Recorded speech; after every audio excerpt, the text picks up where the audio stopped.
আসসালামু আলাইকুম। কেমন আছেন সবাই? আশা করছি সবাই ভালো আছেন। এই তো ছোট ছোট কিছু টবে জানলার পাশে এভাবে গাছ লাগানো যায় খুব সহজে। চাইলে আমার প্রিয় আপুরা তোমরাও এভাবে গাছ লাগাতে পারো।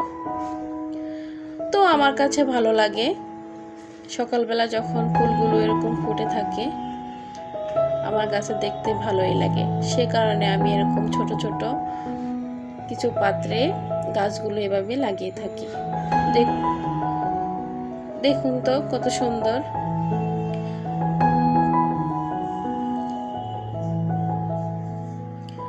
তো আমার ভালো লাগাগুলো আপনাদের মাঝে আমি শেয়ার করি। আশা করি পুরো ভিডিওটা জুড়ে আমার সাথে থাকবেন। যারা নতুন নতুন আমার সাথে যুক্ত হচ্ছেন তাদেরকে জানাই অসংখ্য ধন্যবাদ।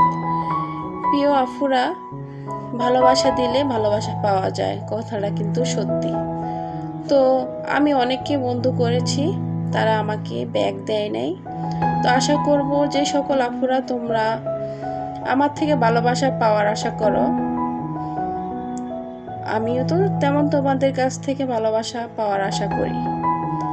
কিন্তু অনেককে আমি ফুল ওয়াচ করে দেই, অনেকের ভিডিও আমি দেখি, কিন্তু যেই সমস্ত আপুদের ভিডিওগুলো আমি দেখি সেই সমস্ত আপুদেরকে আমি খুব কমই দেখি আমার ভিডিওর মাঝে। তো যাক, অনেক কথা বললাম, গাছে পানি দিয়ে দিলাম। তার মাঝেও আমার কিছু কিছু প্রিয় আপু আছে, তারা শুরু থেকে আমাকে ফুল চাপড় দিয়ে যাচ্ছ। তোমাদের প্রতি আমি চিরকৃতজ্ঞ। তোমাদের প্রতি অনেক অনেক দোয়া, ভালোবাসা। কিভাবে পেঁপে দিয়ে কই মাছ রান্না করলাম সেটাই আপনাদের মাঝে শেয়ার করব।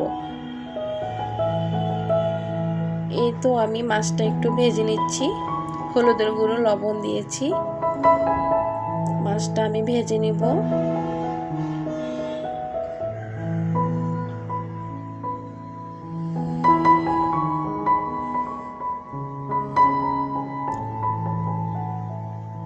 এখন কড়াইয়ে দিয়ে দেব তেল।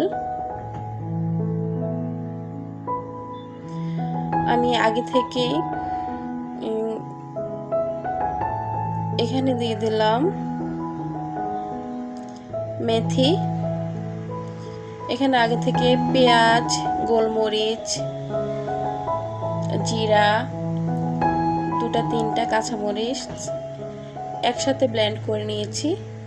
তো সেটাই আপনাদের সাথে শেয়ার করে নাই, ভিডিওটা লম্বা হয়ে যাবে সেজন্য।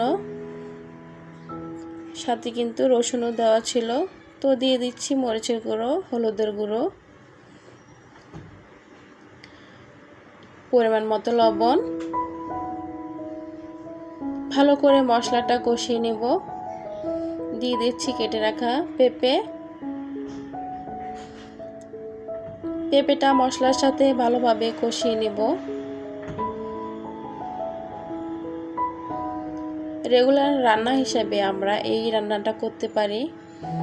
যে সমস্ত আপুরা আমার ভিডিওটা দেখছেন অবশ্যই একবার হলেও এই রান্নাটা ট্রাই করবেন, কারণ যেইটা আমার কাছে ভালো লাগে না আমি সেটা কখনোই শেয়ার করি না।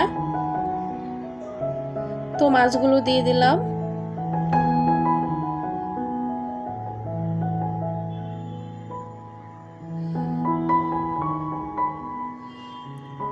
এই তো পেঁপে সিদ্ধ হয়ে আসছে।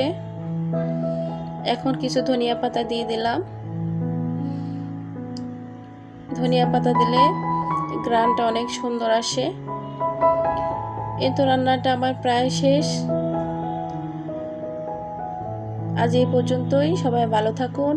আল্লাহ হাফেজ।